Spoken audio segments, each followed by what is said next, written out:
الحمد لله رب العالمين، وأصلي وأسلم على أفضل الأنبياء وسيد المرسلين نبينا محمد وعلى آله وأصحابه ومن سار على نهجه واقتفى أثره إلى يوم الجمع، وسلم اللهم تسليما كثيرا. أما بعد، أيها الإخوة المشاهدون، السلام عليكم ورحمة الله وبركاته.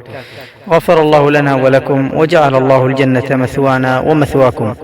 أقول مستعينا بالله، قال الله سبحانه وتعالى: وما أمروا إلا ليعبدوا الله مخلصين له الدين، فالإخلاص من أهم الأمور. قال الله عز وجل: يا أيها الذين آمنوا إن جاءكم فاسق بنبأ فتبينوا أن تصيبوا قوما بجهالة فتصبحوا على ما فعلتم نادمين. أيها الإخوة، وقفت على مقطع للشيخ عايض القرني بعد توبته من الخوارج. ذكر بأنه من الفتاوى الذي ندم عليها، وذلك في لقاء مع قناة أظنها الواقع الفضائية مع الأستاذ أحمد المالكي. ذكر عايض القرني في نفس المقطع بأنه من الفتاوى التي ندم عليها، وهو في كان شبابه وفي غلظة وشدة في الدعوة، أنه حرم الأغاني والشيلات.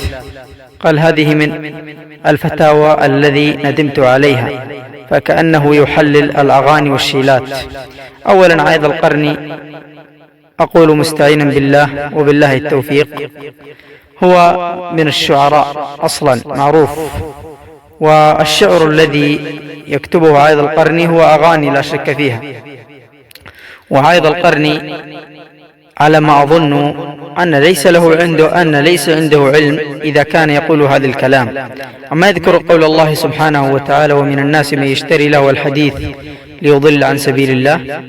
وكذلك سئل الشيخ عايض القرني، سأله الأستاذ أحمد المالكي، قال: لو تعاون معك أي فنان آخر اليوم، هل لتعاون معك في قصيدتك؟ فقال المدعو عايض القرني: ليس عندي مانع.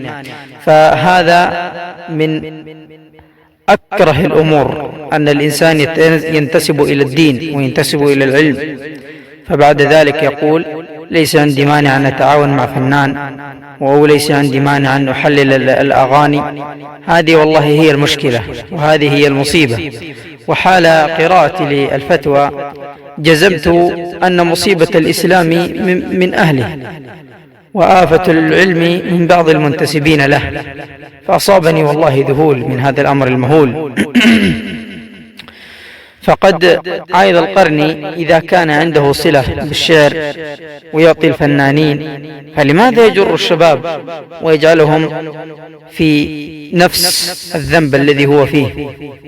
وقد قال له كذلك المذيع: ما رأيك في الأستاذ محمد عبده الفنان؟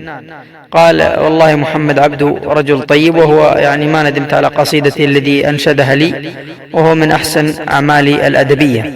أولا أقول إن عايض القرني ليس داعية، حتى الآن ليس داعية، وإنما هو شاعر أصلا. فعلى هذا الكلام أنه يحلل الأغاني والشيلات، فلماذا نأخذ العلم منه؟ اليوم أكثر الشباب لو تقول لهم عايض القرني يقول لك هذا علامة. من قال بأن عايض القرني علامة؟ أولا، العلامة والداعي هناك فرق بينهما. وعايض القرني أعطى فنانين قصيدته، ويقولون الشيخ الدكتور، المفترض يقولون الشاعر. حتى الفنانين قلقوا في هذا الموضوع. ولذلك أيها الإخوة، أيها المسلمون، كما قلت لكم، الثقة لا بد من العلم، وقلت هذه في مقاطع سابقة لعلكم تراجعونها. أولا، لا بد من الثقة في المشايخ الذين يؤخذ عنهم العلم. ليس كل من يتكلم ويقول بما قال الله وقول الرسول هو شيخ أو داعية، ولكن بعضهم يتمثل بالدين. فأنا أقول للأخ عايض القرني أصلحه الله وهداه وألزمه طريق طاعته وتقواه: اتقوا الله في نفسك يا عايض القرني، اتقوا الله يا عايض أصلحك الله. جعلك الله من الهداة المهتدين. والله إن هذا ذنب عظيم. كيف أنت تحلل الأغاني؟ يا أخي تذكر أنك ستموت، تذكر أن أغانيك هذه سوف تسحر قلوب الناس. أنت في قبرك والناس كل يوم ينسحر واحد من قصائدك وأغانيك. نسأل الله سبحانه وتعالى أن يوفقنا وإياكم لكل خير، وأن يجزى كل من شارك في مشاهدة الفيديو خيرا، وأن يقينا وإياكم شر الفتنة ما ظهر منها وما بطن. هذا وبالله التوفيق، والسلام عليكم ورحمة الله وبركاته.